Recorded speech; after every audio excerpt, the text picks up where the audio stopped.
Have you ever stood on a precipice, your heart pounding not with anticipation but with dread?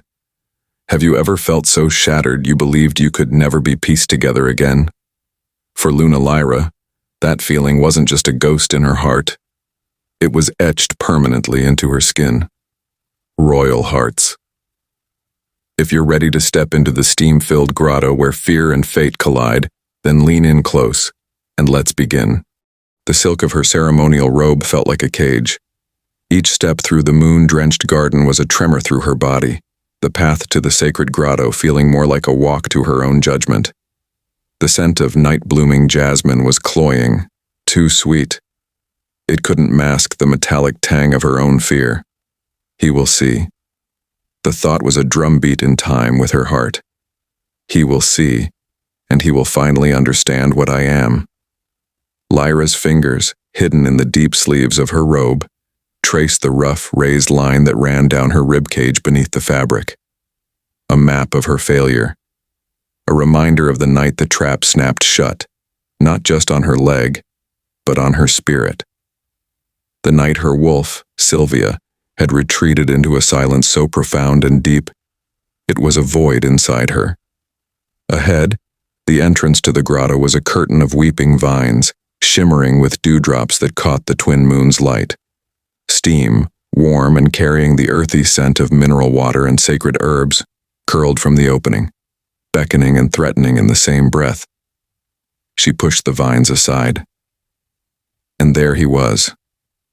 Alpha Leon stood beside the natural pool, the water shimmering, its surface broken only by the floating petals of moon blooms. He was not looking at her, his profile carved from moonlight and shadow, his powerful frame still. He had discarded his own formal tunic, wearing only loose linen trousers that hung low on his hips. The hard planes of his chest and abdomen were a landscape of strength she once knew as well as her own. Now, it was a territory she was exiled from. His silence was a weight. She could feel his gaze even before he turned, the deep forest green of his eyes finding hers across the steamy space. There was no disgust there, no pity, but in the week since the attack, his constant, gentle patience had become its own kind of agony, a reminder that she was something fragile to be handled. She stopped a few feet from him, the heat from the water lapping at her skin. Her throat was too tight for words. His voice, when it came, was a low rumble, softer than the trickle of water down the grotto's stone walls. Lyra. It was just her name, but in it, she heard 1,000 questions she was too terrified to answer. He took a single step toward her, then another, until the heat from his body was a more potent force than the steam from the pool. The scent of him, of crisp night air, of sandalwood, of alpha, wrapped around her, a familiar comfort that now felt like a test. Her breath hitched. She wanted to step back, to fold into herself, to hide. But she was the Luna. Even a broken one had to face her rituals. His eyes never left hers as he lifted his hands. They were capable hands, strong enough to command a pack, gentle enough to cradle a newborn pup. Now they hovered at the high, intricate clasp of her robe, right at her collarbone. Her heart hammered against her ribs, a frantic bird beating against the cage of her scars. This was it, the unveiling, the moment the illusion of the strong Luna would shatter forever. His fingers brushed the skin of her neck as he found the clasp. A jolt, like static, shot through her. His touch was warm, so warm. He paused, his gaze searching hers, seeing the panic she couldn't conceal. His voice dropped to a whisper, a secret meant only for her, a thread of sound in the steamy air. "Trust me," he breathed, his fingers stilling, a promise and a question in one. "Or tell me to stop and we will never speak of this again." The words hung in the steamy air between them, a lifeline and a precipice. Her heart was a wild, trapped thing in her chest. Every instinct, honed by weeks of shame, screamed to seize the escape he offered, to wrap the robe tighter and flee back into the shadows where she could hide her brokenness. But his eyes held not a challenge but a profound, aching patience. They were the eyes of the man who had woven his soul with hers under a full moon, long before scars and silence. Lyra's breath shuddered in. It was the barest movement, a tremor she wasn't sure she even made, but he saw it. The bobbing of her throat, the slight, almost imperceptible nod. It was all the permission he needed. Leon's fingers moved again, deft and sure. The high clasp gave way with a soft sigh. The heavy embroidered silk of the robe lost its tension, loosening around her frame. He didn't push it from her. He guided it, his hands sliding the fabric from her shoulders, down her arms, each inch of skin unveiled to the warm, damp air feeling like a confession. The robe pooled at her feet, a puddle of midnight blue on the dark stone, leaving her standing utterly bare before him. She squeezed her eyes shut, bracing for the sharp intake of breath, the stillness of horror. It never came. Instead, she felt his gaze. It was a physical warmth, a slow, sweeping caress that felt different, not assessing, not judging. It was reverent. A soft, broken sound escaped her, a half-sob she tried to stifle. "Look at me, Lyra." His voice was a low murmur, a thread of sound weaving through the trickle of water. She forced her eyes open. He wasn't staring at the map of scars on her torso and leg. He was looking at her, at the tears now tracing hot paths down her cheeks. His expression was raw, open, filled with a tenderness that shattered her more than any revulsion ever could. He didn't speak. He simply offered his hand. After a frozen moment, she placed her trembling one in his. His fingers closed around hers, solid and warm, an anchor in the storm of her fear. He led her the few steps to the pool's edge and down into the water. The warmth was an immediate embrace, the scented water lapping at her skin, buoying her. Moon bloom petals brushed against her, their silken touch a whisper against her legs. He guided her to sit on a submerged ledge, the water rising to her collarbones, offering a final veil. He reached for a small, porous stone and a vial of fragrant oil, the motions of the ancient ritual grounding them both. He began with her shoulders, his hands slick with oil, working the tension from her muscles. His touch was firm, purposeful, yet held a breathtaking delicacy. She was rigid, waiting for him to reach the places that were ruined. His hands slid down her arms over the smooth skin of her back. Then they moved to her front, gliding over her collarbones, down the slope of her chest, and directly, without a moment's hesitation, over the first jagged line on her ribcage. Lyra flinched, a full-body recoil she couldn't control. But his hand didn't jerk away. It didn't skirt the marred tissue. It paused, his palm resting fully over the ridge of the scar. Then his fingers began to move again, tracing its length with a slow, deliberate pressure as if he were reading Braille, learning a story written in her flesh. A single, hot tear escaped, tracking down her temple and into her hairline. Leon stopped, his hand still cupping her ribcage, his thumb resting right on the worst of the scar. "Does it hurt?" he asked, his voice thick with an emotion so deep it seemed to shake the very air around them. She shook her head, the words choking her. "No," she managed a ragged whisper. I thought you would be disgusted." The change in his face was instantaneous. His eyes, usually so calm and controlled, flashed with a pain so sharp, so visceral it was like a wound opening. He leaned in close, the steam wreathing them together, his lips a breath away from her ear. His reply was a soft, possessive growl that vibrated through the water and straight into her soul. Disgusted? The word was a vow, a promise, a prayer. "Lyra, these aren't scars to me. They are proof that my mate is a warrior. And I have been waiting," he whispered, his lips brushing the shell of her ear, "to worship every single one." The words did not echo. They sank into the water, into the steam, into her very bones. A shuddering breath left Lyra's lungs, one she felt she'd been holding for weeks. The rigid tension that had turned her spine to iron began to melt, not all at once, but in a slow, warm thaw under the continued, reverent pressure of his hands. The ritual continued, but the air had changed. It was no longer a formal ceremony, but a silent, profound conversation. His touch became a language. As his oil-slicked palms glided over the long, jagged line down her thigh, he didn't just trace it. He mapped it. "This one," he murmured, his voice a low vibration in the intimate space. "This is the one that tells me you fought. That you didn't just lie down and wait, you fought to get back to me." His fingers moved to a cluster of smaller, rougher marks on her hip.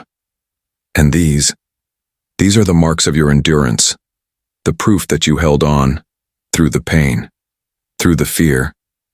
You held on."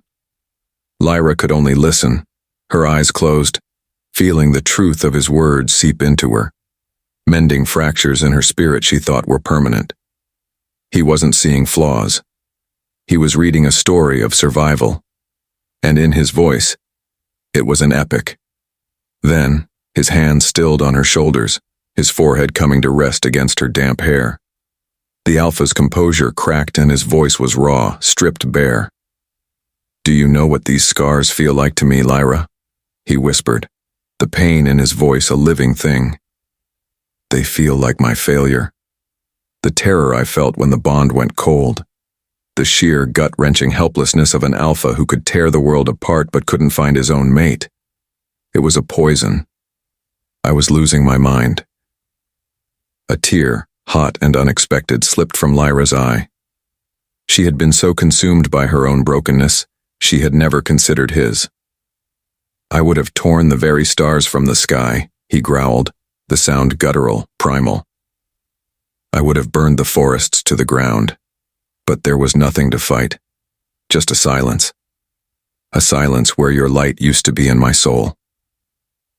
He lifted his head, his green eyes blazing with a ferocious love that stole the air from her lungs. "So don't you ever think these marks make you less. They are the testament that you lived. You came back to me. And that makes you the strongest creature I have ever known." The final wall around her heart crumbled to dust. The water, the steam, the scent of him. It was no longer a trial. It was a sanctuary.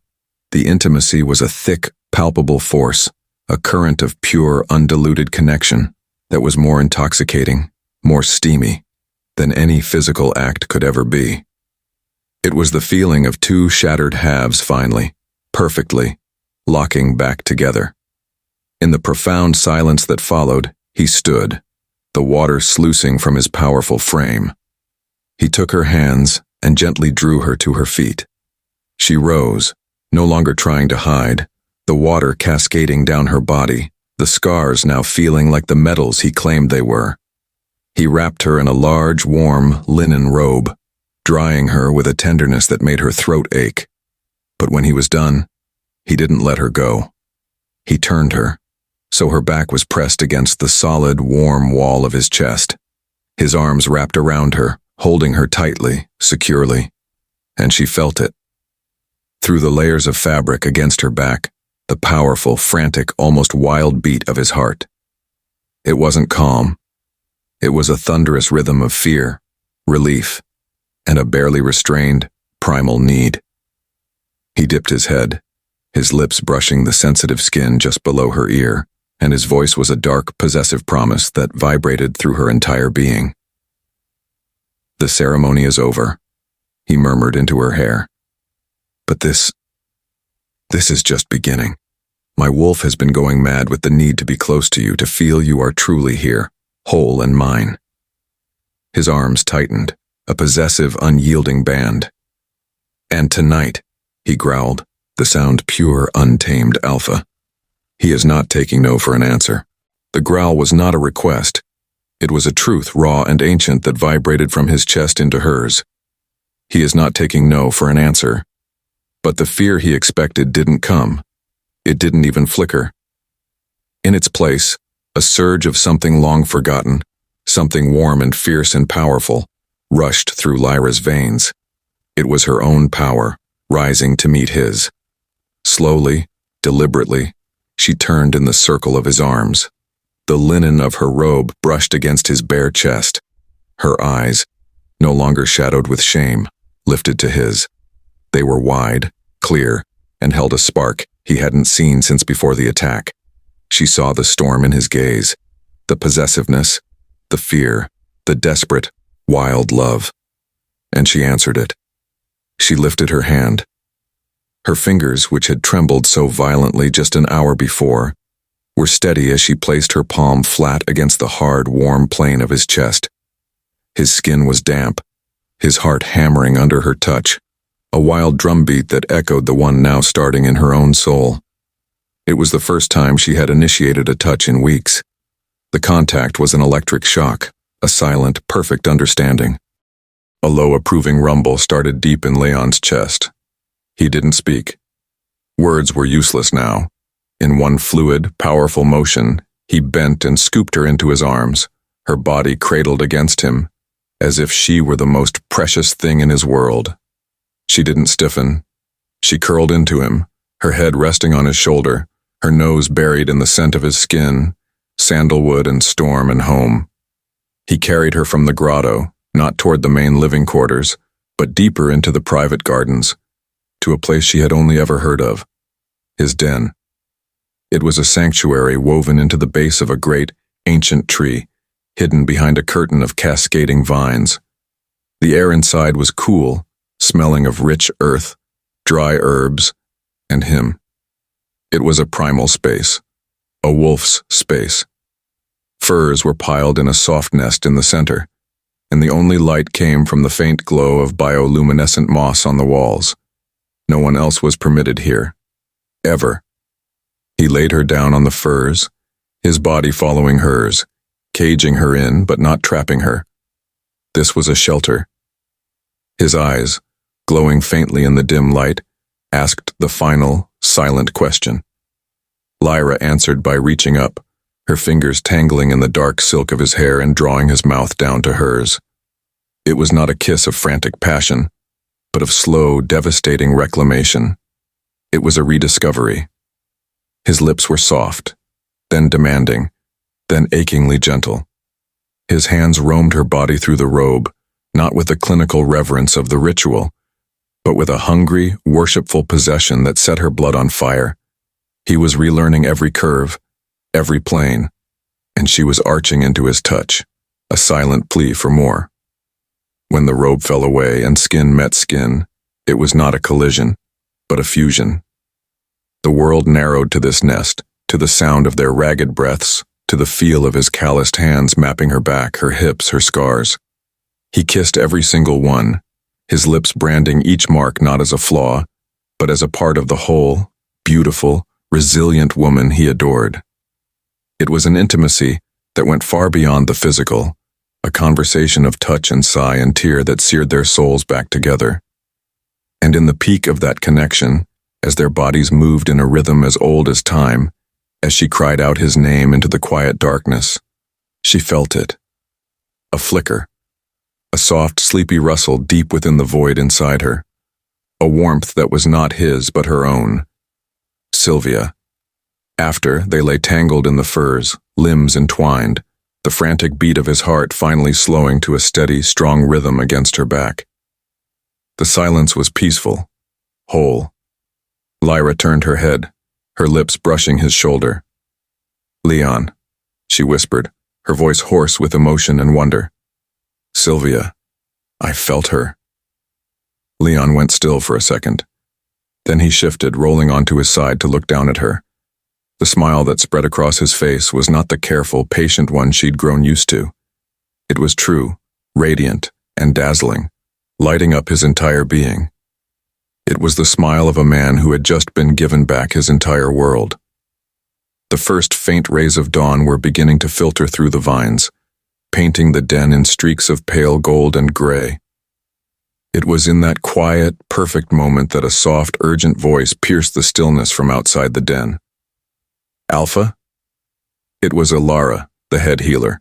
Her tone was low but sharp with alarm. "Forgive the intrusion, but you are needed." Leon's smile vanished. He sat up, his body instantly tense, the alpha once more. "What is it, Lyra?" The healer's voice was grave, her words cryptic and chilling. "The silent woods are whispering. They speak of a shadow that preys not on flesh but on spirit." A pause, heavy with dread. "And I fear it has its eyes set on a soul that is just beginning to heal." The healer's words hung in the dawn air like a shard of ice. A soul that is just beginning to heal.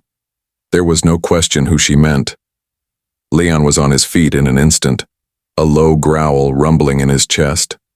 The peaceful, sated alpha was gone, replaced by a bristling protector. His gaze snapped to Lyra, torn between the duty to his pack and the primal need to shield his newly reclaimed mate. "I'm not leaving you," he said, his voice final, absolute. But Lyra was already sitting up, pulling a fur around her shoulders. The fear was there, a cold trickle in her gut. But it was met now by a solid wall of strength. The strength he had poured back into her with his touch, his words, his worship. "You have to," she said, her voice quieter than his but with a new, unshakable core. "If this shadow is real, and it's preying on our pack, you are the alpha. They need you." She met his stormy eyes, holding his gaze. "I am not the same woman who walked into the grotto last night. I am your Luna, and I am telling you to go." The authority in her tone, so long absent, gave him pause. He searched her face, saw the resolve there, and the trust. With a sharp, reluctant nod, he dressed swiftly. At the den's entrance, he turned back, his expression fierce. "Lyra stays with you. Do not leave her side." Minutes later, Lyra was in the healer's sanctuary, the scent of drying herbs and old parchment replacing the primal scent of Leon in the den. Lyra, her face etched with worry, explained. The creature was a myth, a horror story to frighten pups, the spirit stealer. It didn't hunt for flesh. It fed on the very essence of a being, their self-worth, their hope, their light. It amplified inner doubts into crippling fears, leaving its victims physically scarred by their own manifested trauma and their inner wolves shattered into silence. Most never recovered. Their spirits simply broke. "But you, Luna," Lyra said, her wise eyes intent on Lyra. "You survived. Your spirit, though battered, did not break. You are fighting your way back. That resilience, it is the key. You are the first to have faced its touch and begun to heal. In understanding your survival, we may find how to defeat it." Armed with Leon's faith and her own burgeoning courage, Lyra felt a purpose ignite within her. This was no random tragedy. It was an attack. She began to actively probe the dark, murky waters of her memory, no longer a passive victim of its horrors, but an investigator seeking the truth. She and Lyra pored over ancient, leather-bound texts, their pages filled with illustrations of legendary beasts and forgotten lore. And then Lyra found it. Her blood ran cold. The illustration didn't depict a monster with fangs and claws. It showed a being of ethereal, heartbreaking beauty, its form shifting and indistinct, its eyes pools of profound melancholy.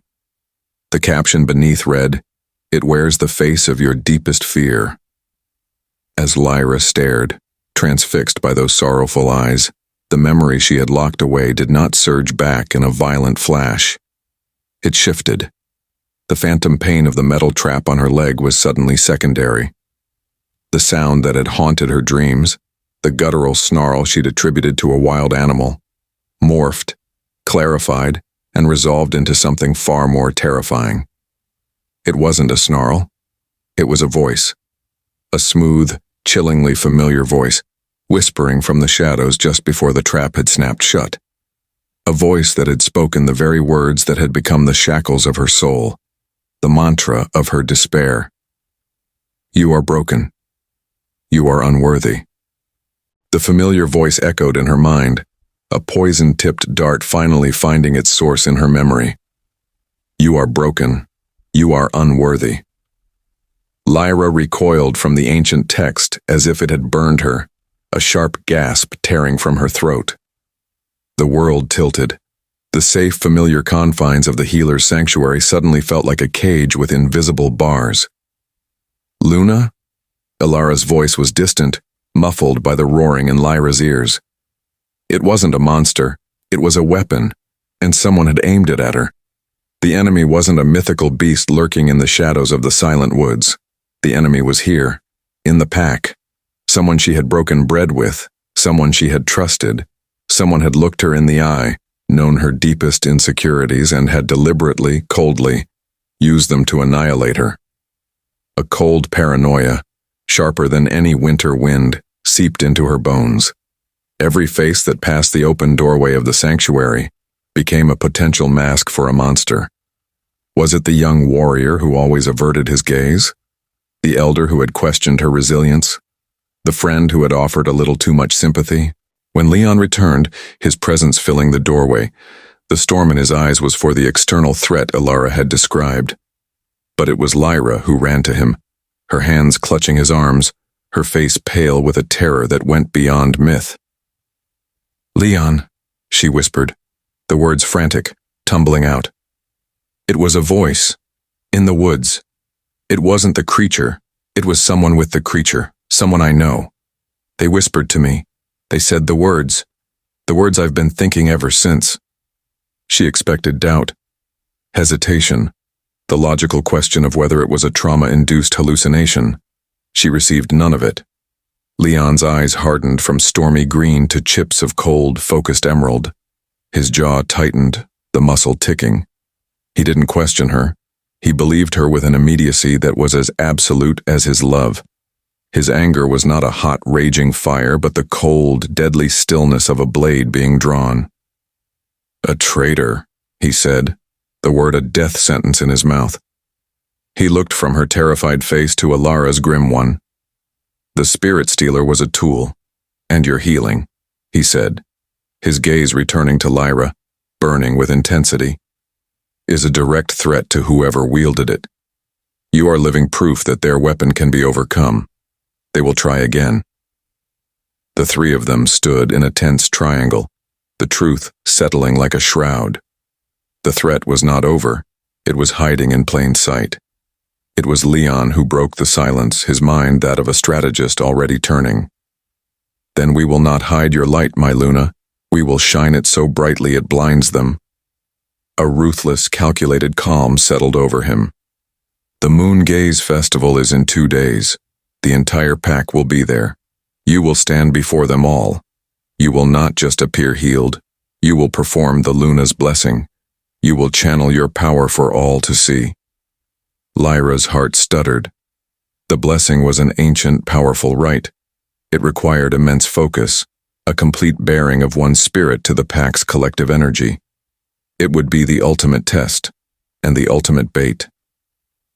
"We will force their hand," Leon murmured, his voice dropping to a conspiratorial whisper.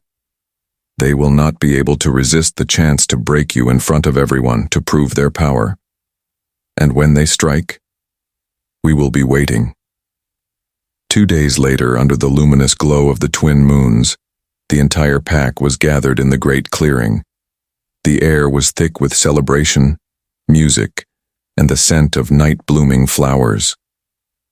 Lyra stood at the edge of the ceremonial platform, her heart a frantic drum against her ribs.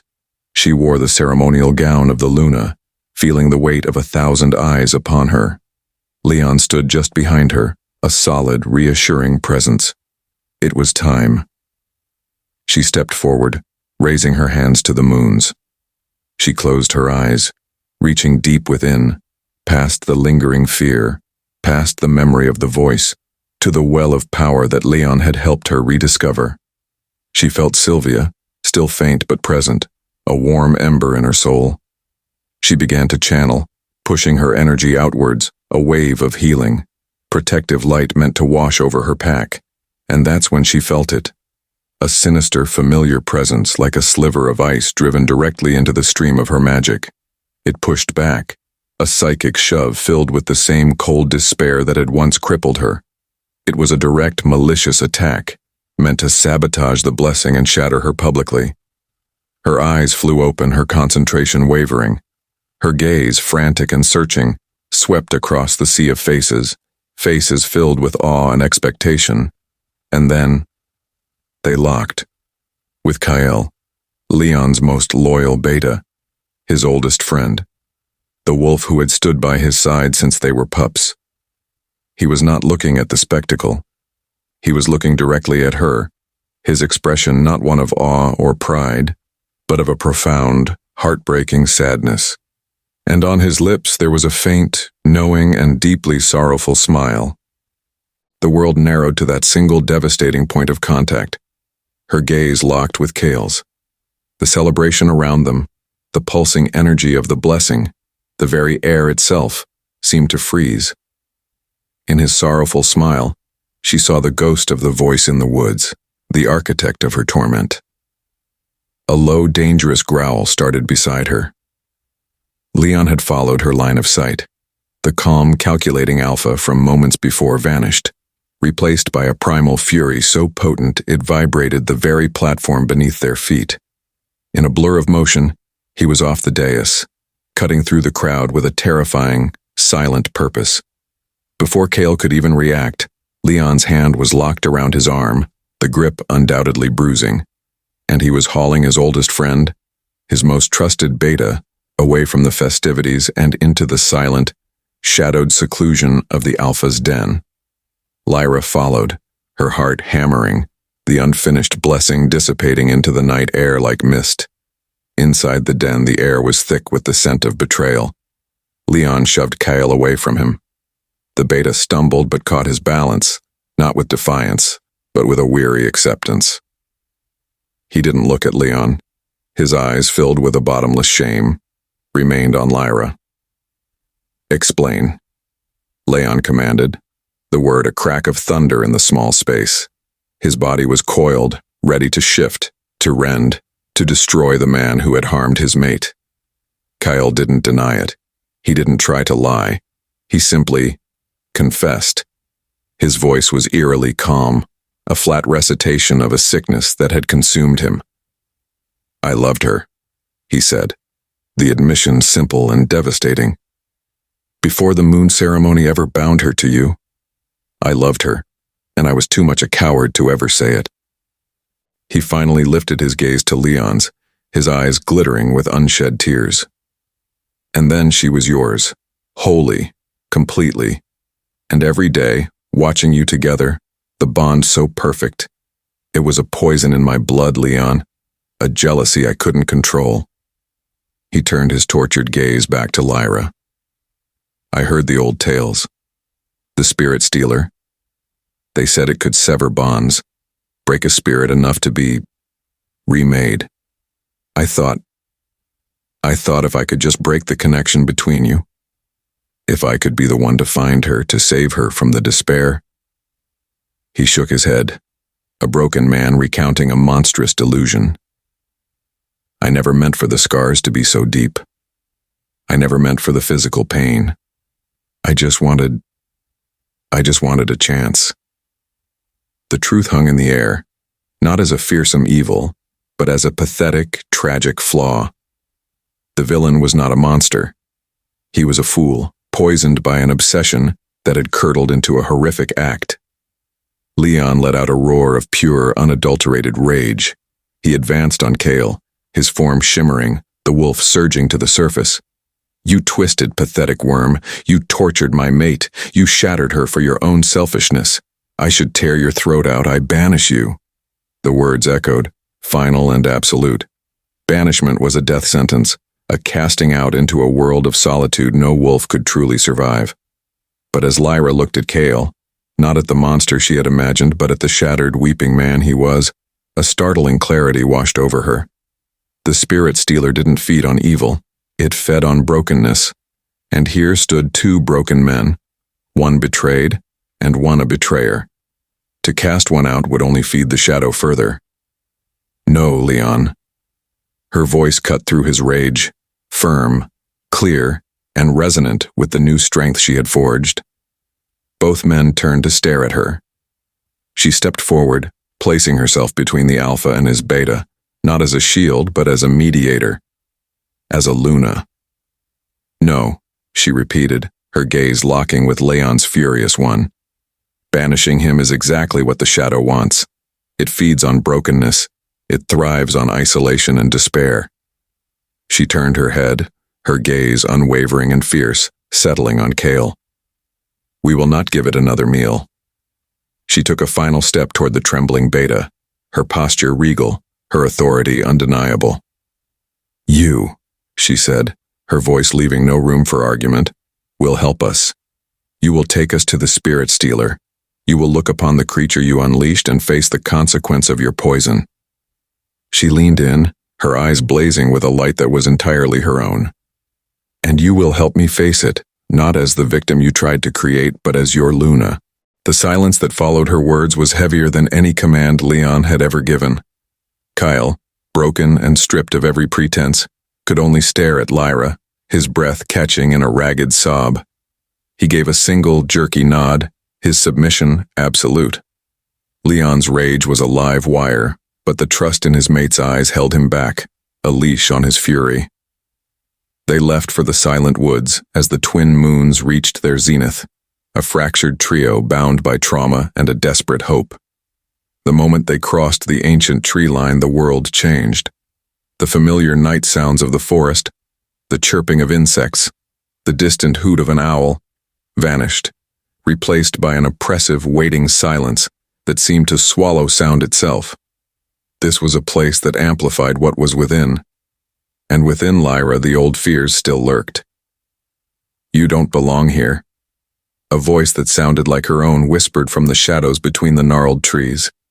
You're leading them to their doom. She faltered, her step hesitating, but then a large, warm hand found hers. Leon. He didn't speak. He didn't need to. His touch was an anchor, a silent testament of his belief. I am here. You are strong.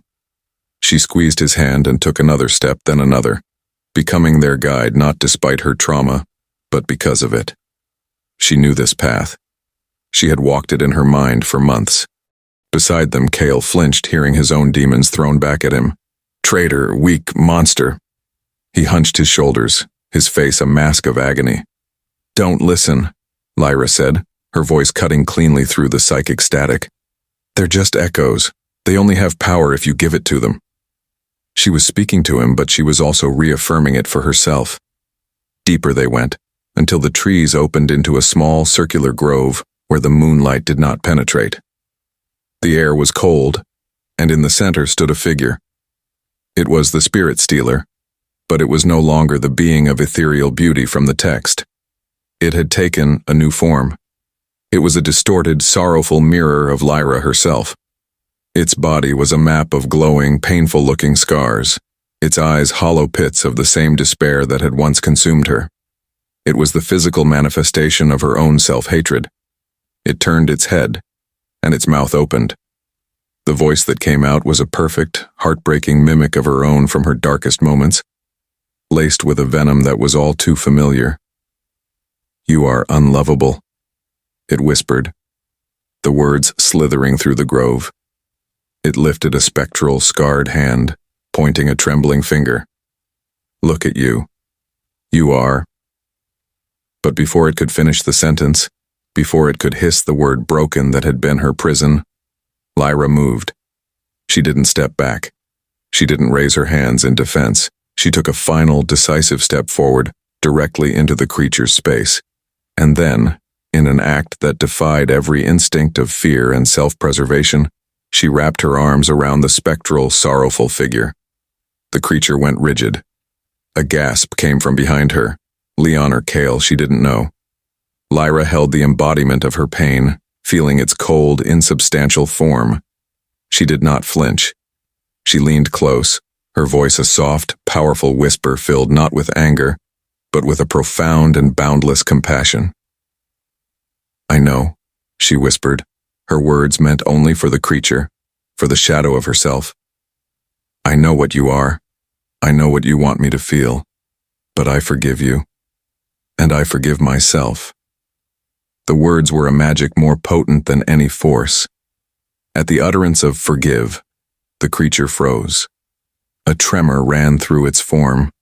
The glowing, painful scars on its body began to soften, their angry light dimming, transforming, smoothing into silvery faint lines.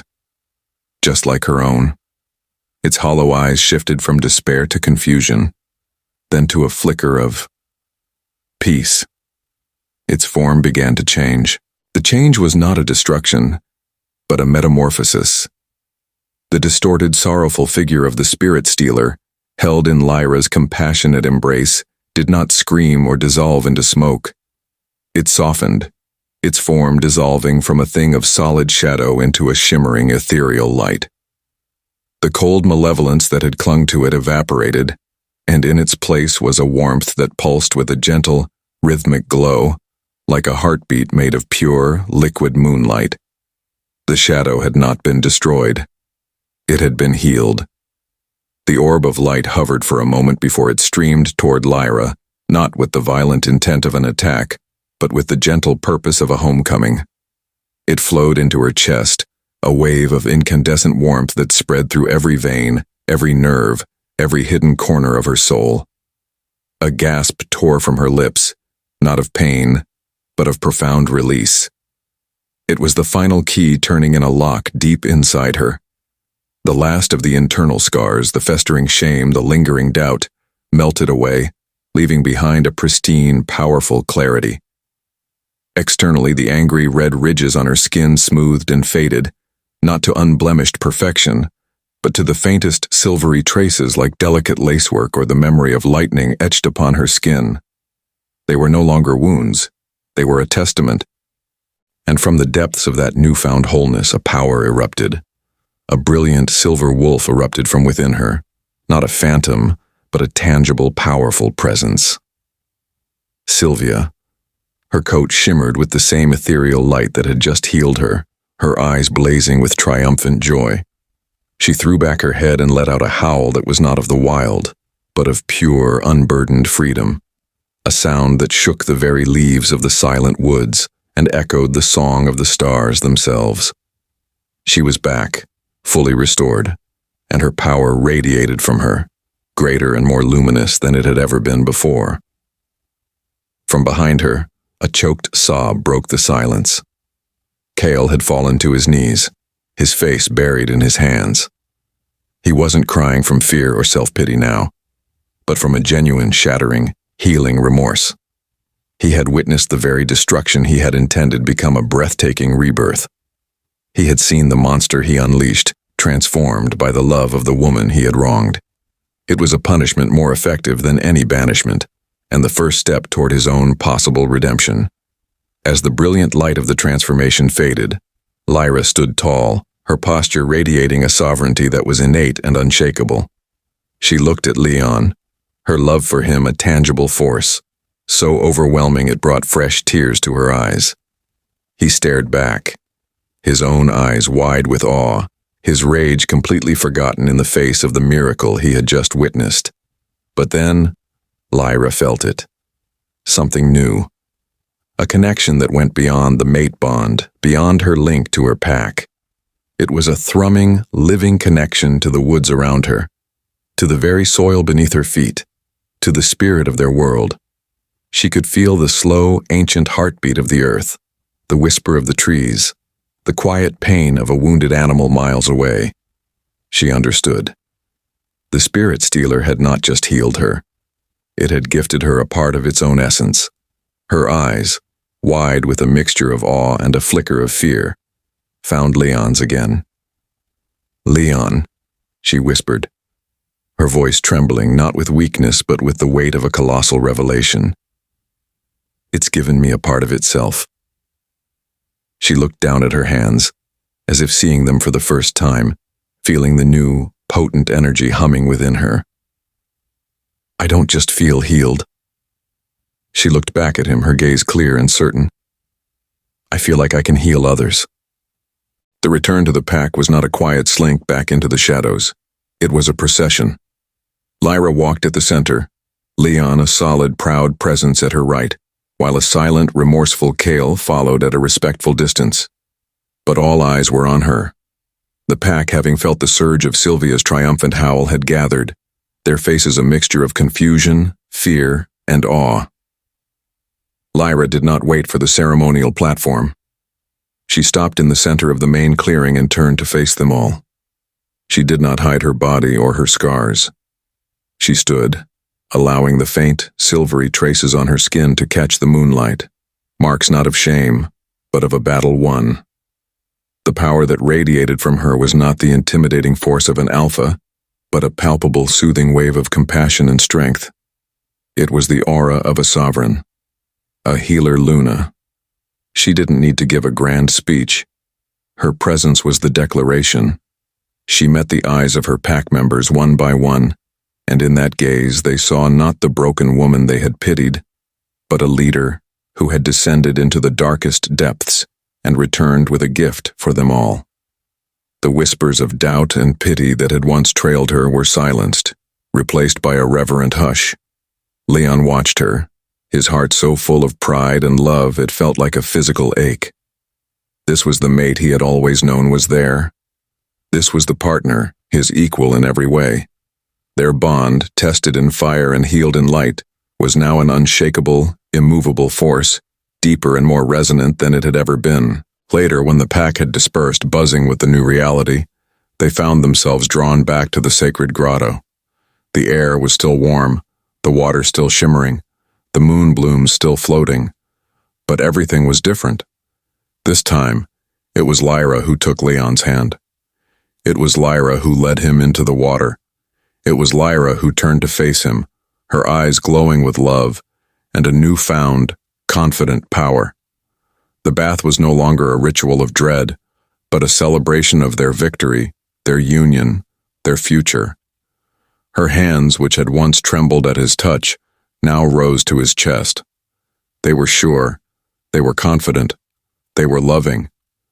She let her palms slide over the hard, warm planes of his muscles, memorizing the powerful curve of his shoulders, the strong line of his back, the beat of his heart under her fingertips. Her touch was not a question, but an answer. It was a claiming as profound as his had been. It was the final seal on their completely balanced partnership.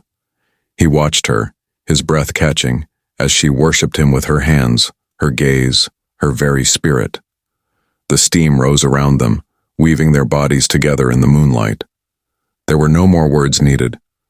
There was only the language of touch, the shared rhythm of their breath, and the profound, silent understanding that they had not just survived. They had been remade. And as the twin moons of Maldiva rose high above them, their light weaving through the steam, Lyra knew this was not an ending. It was the beautiful, powerful, and forever beginning of their song. And so, Royal Hearts, our Maldivian moon sets on Lyra and Leon, not as a fractured alpha and a broken Luna, but as two halves of a single, unbreakable spirit. Their story reminds us that our deepest scars are not signs of weakness, but testaments to our strength. They are the maps that prove we survived, and when met with love, they can become our greatest source of power. Remember, you are not defined by what breaks you, but by what you become when you piece yourself back together, stronger and more radiant than before. Until our next story under the twin moons, stay fierce, stay beloved. Good night.